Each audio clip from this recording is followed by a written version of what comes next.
Welcome everyone, I am Tock Custom, and on this video we're going to show you how to do some very simple and basic maintenance techniques to keep your machine running smoothly at home. Now for this video we're going to be using our Brother ST150HDH, and I've got a few things laid out here, so I'm going to show you how to use these tools to maintain your machine. Now I'm just going to be using a Phillips head screwdriver, some thread tweezers, the flathead screwdriver that comes with your machine. We've got a dust and lint brush and pick here. This is the ring screwdriver that comes to take off your seam allowance plate, a couple extra needles, and a telescoping bottle of sewing machine oil. Now, I get a lot of comments from people saying things like, my sewing machine isn't working as well as it used to, or I'm starting to get knotted thread in the bobbin, or the top thread keeps popping off, or something like that. So when that happens to me, the first thing I always do is I take the bobbin out and I take the top thread out and I just rethread the machine normally and see if it works. If that does not work, the first thing I always do is change the needle. To change your needle, you're just going to need a fresh needle and you're going to need your little flathead screwdriver. So the first thing I'm going to do is I'm going to just lightly loosen this top right black bolt right here. You don't have to take it all the way out, just loose enough until the needle kind of falls out like that. So now I've got my old needle out, and now I'm just going to take a fresh needle, and this is just a leather needle here, which is good because this is a heavy-duty machine. Now most needles are universal, and what I'm looking for is the flat edge of the back of this thing. So there is my flat edge of the top of the needle. Okay, so that always goes in the very back. So I'm going to hold this so the flat side is all the way in the back, and then I'm going to feed it up into where our needle goes there until it doesn't move any higher. I'm going to tighten that little bolt by hand, and then I'm just going to secure it a little bit more tightly. You don't have to over tighten, just so that's nice and firm. So now our new needle is in place, and you're going to have a nice sharp point, and it's going to be nice and straight, so that we should get better results. Now at this point I would rethread my machine, both the bobbin and the top thread, and see if my machine worked normally. If I still had issues, the next thing I would do would be to clean out any lint or dust out of my bobbin chamber. Now to clean out your bobbin chamber, with most Brother machines there's a plastic part of this plate and a metal part of the plate. So with the plastic part I can just simply scoot the plastic part towards me, lift this up, it's going to pop right out. At this point I will take the bobbin out, and then I'm going to use our little circular flathead to unscrew these bolts. There's two of them. You can just kind of loosen it and then spin it with your finger and it will come out. And there's one in the back left that you probably can't see right here.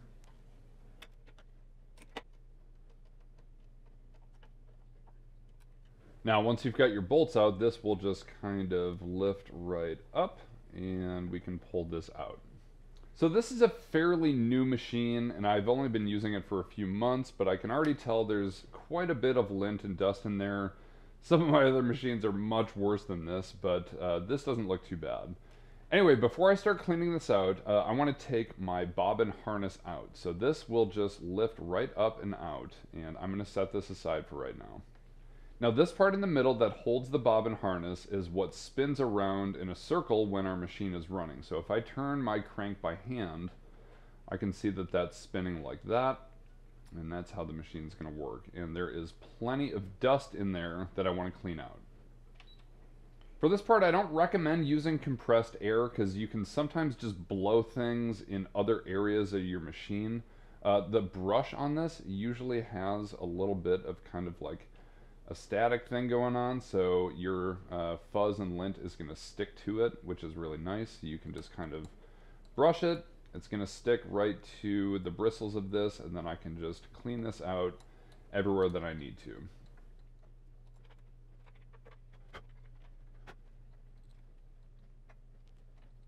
Now this is looking much better than it did a moment ago. Again, it wasn't that bad to begin with, but this is looking a lot cleaner.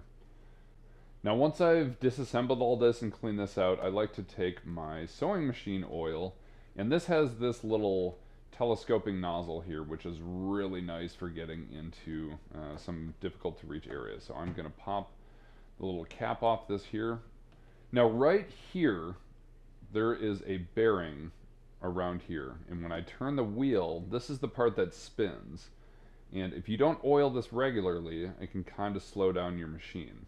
So what I'm going to do is just put a couple drops of sewing machine oil right on the inside of this ring right here, and I'll show you how that looks.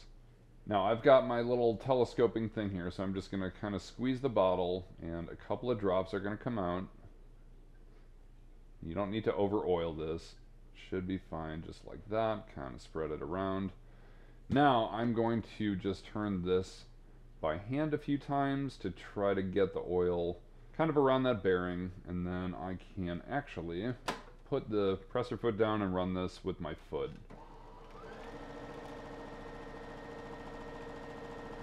So actually I can tell that's running really smooth right now, just putting a little bit of oil in there.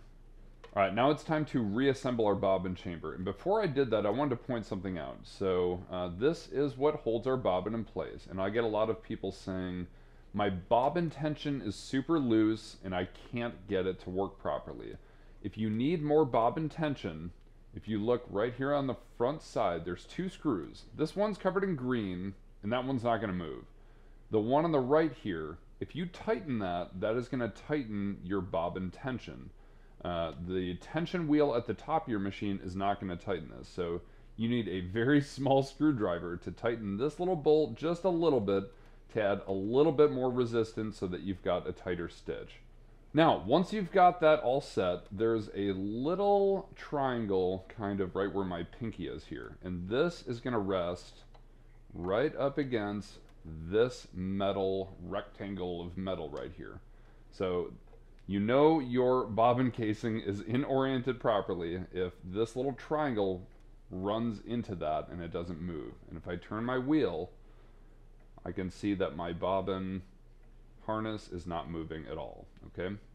Alright, so now that that's all in place, I can put my seam allowance plate back where it belongs. Now I'm going to put my screws into place where they go. And I usually just do this by hand until I can't do it anymore with my fingers.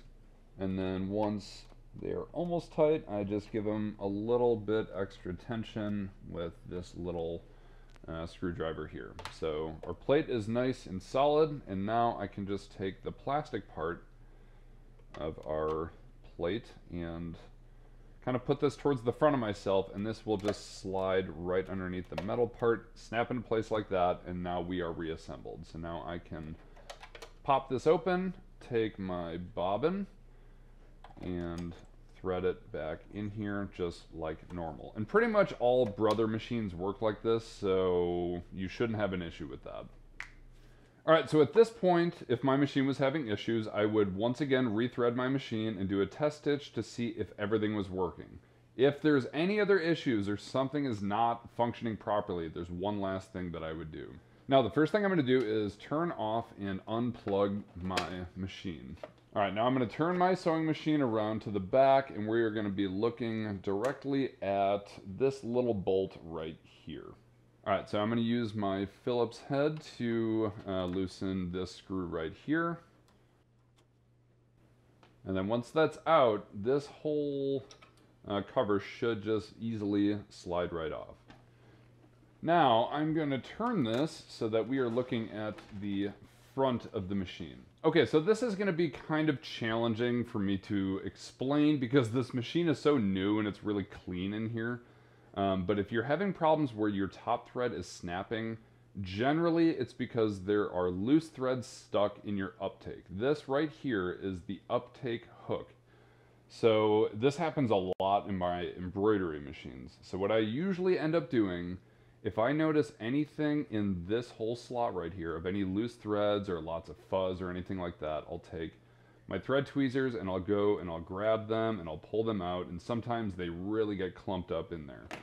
Once I get any big chunks out, I'll take my little brush and I will brush out any loose dust and anything like that, so that everything in here looks nice and clean. Most of the time this stays clean over here, but it's right in here that we're looking to clean all this out.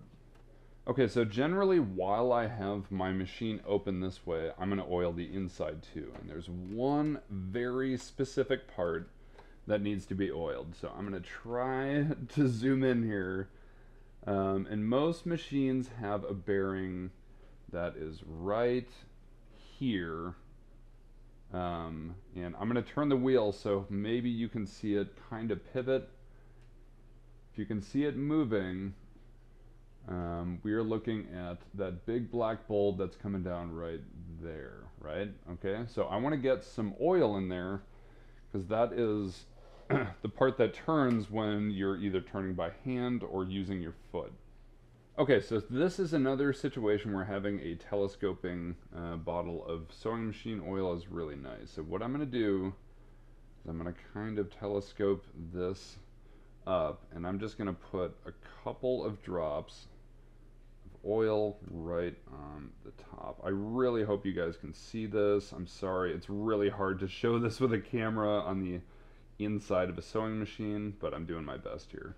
So I just kind of coated the top of it, and it's going to kind of flow over that bearing, and then we're going to do a couple of rotations with our hand wheel.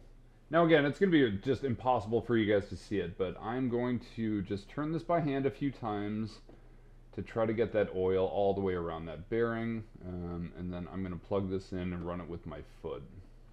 Alright, so now I want to see how this feels now.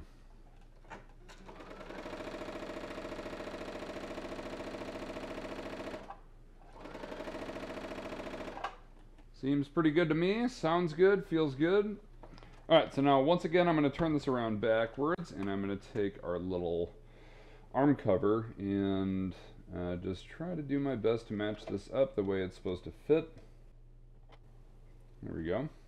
I'm going to take my screw and put it right there. And just screw this in. And again, this doesn't have to be super tight, just as long as the case does not fall off when you're sewing. Alright, now that's pretty much it for routine maintenance for a sewing machine. There's one other thing that can happen once in a while is when you're winding a bobbin, sometimes thread will get trapped underneath there. So if you notice anything wrapped around the bottom of here, it's a good idea to try to snip that out and use your little thread tweezers to pull out any threads there to keep that from getting jammed in there. But everything that we've got so far looks pretty good. Alright, so now that we've got through all of our maintenance steps, I'm going to rethread my machine, and my bobbin is already in place. Alright, so before we do our stitch test, something I usually do is I will lower my presser foot, grab the top thread, do one full rotation of the needle, and what that's going to do is it's going to grab the bobbin thread from underneath. Now I can lift my presser foot, and it should grab my bobbin thread, so I can see it poking out right there. Grab it with my fingers, so now I can grab both of my thread tails, and I want at least 4 or 5 inches of thread tail in the back. If you have anything less than that, sometimes the top thread can come out of the needle, or your bobbin thread can start making that bird nest. So that's one way to avoid that issue. So now that we've got our nice thread tail on the back, I've got everything nice and oiled and cleaned out. So I'm going to take 2 pieces of fabric here, and I'm going to put them right sides together like this. And I'm just going to do a standard straight stitch on a 5/8 of an inch seam allowance. Do a little back stitch. And actually, I haven't had this machine that long, but I can tell how much smoother it feels after oiling it and cleaning that out. Alright, now again, after I finish that stitch, I'm going to make sure that I've got 3, 4, 5 inches of thread in the back so that my next stitch I don't get any knotted fabric again. So as we look at the stitch that we just did, I don't have any bird nested bobbin thread or any kind of jammed up thread there. Everything looks nice and smooth and clean, and the inside of our seam is nice and strong and smooth. Now, that is the absolute basics of what you can do at home to keep your machine running healthy and smooth. I usually do this thing about once a month or maybe once every 4 or 5 projects, depending on how busy I am with my sewing projects. If you followed all these steps and you're still having issues, there may be something mechanically wrong with your machine and you'll have to take it into a shop, and that usually costs about $100 to get it fixed. Anyway, I really hope this little tutorial helped you guys to resolve some of your issues. If you have any questions, please let me know. Otherwise, I'm still loving my Brother ST150HDH. It is doing a terrific job with all my projects, and I use it all the time.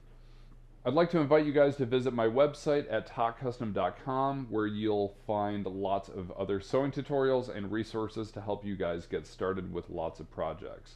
Again, if you have any other questions or comments, please let me know, and I really appreciate all of your support through all of these videos, and we will see you in the next tutorial.